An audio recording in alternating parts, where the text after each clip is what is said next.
Hi guys, I'm Good Guy Griffo, and welcome to Know Your Role, Episode 4, Flex Support. If you're new to this series, it is all about explaining what every role is within a team and how each of the characters in the hero pools achieves it. This episode will cover the general principles of Flex Support, as well as its history as being one of the most diverse roles, before going into detail about all the Flex Supports. Before I start the video, let me just say if you enjoyed the video or learned something new, why not leave a like and subscribe? It doesn't cost you anything and it helps my channel grow. Your role as a flex support is to fill in the gaps within your team and do your best to pop off and carry. If your team needs more healing, you select a higher healer support. If your team needs more damage, you pick a support with a great offense. You flex to the team's requirements and cover their weaknesses. This is the role of flex support. Due to its nature, the characteristics that are required to be in the flex support's hero pool are quite varied, but not as varied as they were in the past. Talking about the past, let's talk about how flex support has differed in the time. In the past, Flex Support had many characters that weren't actually supports to be required to be played by them. But this was before the 2-2 era of Overwatch, and so those days are long gone. Flex Supports back then had to pick up characters like Sombra and Roadhog, so that they could fit into the meta at the time. Personally, I really miss the times when I would get to swap to Sombra, and my team at the time would run a 2 tank, 3 DPS, 1 support dive, but that is in the past, and that style of Overwatch will never be seen again. But yeah, in the past, Flex Supports had a lot more heroes that they needed to know. The characters that a Flex Support player often plays are Zen, Ana, Bap, and Moira, and all these characters provide the answer for different scenarios. Do you need more damage? Go Zen. Do you need more sustained single target healing? Go Ana. You guys get it. So let's go over individually how each of these supports can take over the game. Let's start with Ana. Like I said, Ana is a support you want when you really need to keep a single target that is just taking too much damage alive. She has the highest based heals per second, and when combined with her anti-nade, she can keep people alive through scenarios where other supports just couldn't help. Talking about her anti-nade, it is the best ability in the game, and by hitting it on just one tank, you can often win fights from that, but hitting 3 or 4 mans, well, it's guaranteed one fight. She is also the only flex support with access to CC, and just like anti-nade, hitting this can lead to one fights. Ana will carry if you hit her abilities and stay alive, and is the most reliable support that you can fit into almost any comp. Next up is Zenyatta. Zenyatta is a flex support you want when you want things to die. Zenyatta is weird in the sense that he can kill anyone and anyone can kill him. Everyone is afraid of Zen, and Zen's afraid of everyone.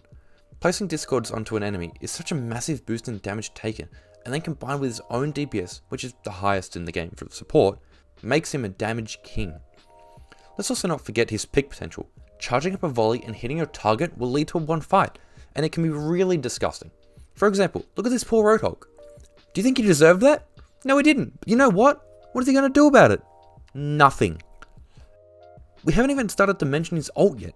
Transcendence has saved so many teamfights I cannot count, and I rate it at the top 3 ults in the game. And the only thing preventing you from hard carrying games is your pure skill and positioning.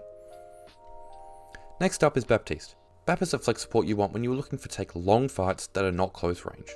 He has the most sustained AoE healing in the game, allowing you to keep everyone around you relatively safe. But it's not his healing that will win you games, it's his ability to prevent death and deal damage. Immortality Field has been nerfed so many times since it's released, but any ability that literally prevents death will be extremely strong. And mastering this use of the ability will allow you to save teammates that no amount of healing from any other supports could have helped. Let's not forget that Bap is the only hit scan support, excluding scoped Ana, but this allows him to put out constant damage in healing between. And in so many of my games, I can easily rack up 10k damage while also getting 10k healing.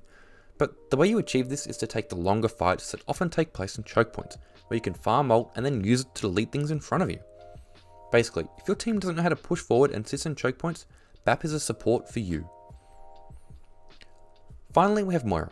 Moira is sort of the opposite of Baptiste. Well, both of them are both AoE healers and they can keep an entire team alive at once. But where Bap is happy at keeping his distance, Moira wants to be in your face and running your team over. She's only ever run with a Lucio, so your entire team will just run really fast at their front line and go past it, into their back line, and all while getting AoE healed. She is also the most elusive flex support, with the most survivability out of anyone. So if you can't stay alive, you can always count on surviving longer on Moira than other supports. However, the ability to properly manage your healing resource is a skill. Okay guys, that was the 4 flex supports explained. So let's just do a little recap. Ana. has the highest single target healing and hitting abilities wins fights. Zen, ridiculous damage and the ability to boost ally damage with Discord, wins fights by killing everyone. Bap, out-sustains and out-damages the opposing team while saving people from certain death. Moira, keeps her entire team healed while rushing down the opposing team and is the hardest support to catch and kill. Anyway guys, that's all I have for the 4th episode in the series, which means we only have main DPS and flex DPS left to cover. And to be honest, I have no idea how I'm going to cover these roles, just due to the fact of the amount of characters I have access to, but I'll figure that out later. I don't know when my next upload will be, but make sure you subscribe to find out when I upload next. But till next, see you then. My phone lights up, but it's never you. I can't help but feel so lonely, and all these things that I can't undo.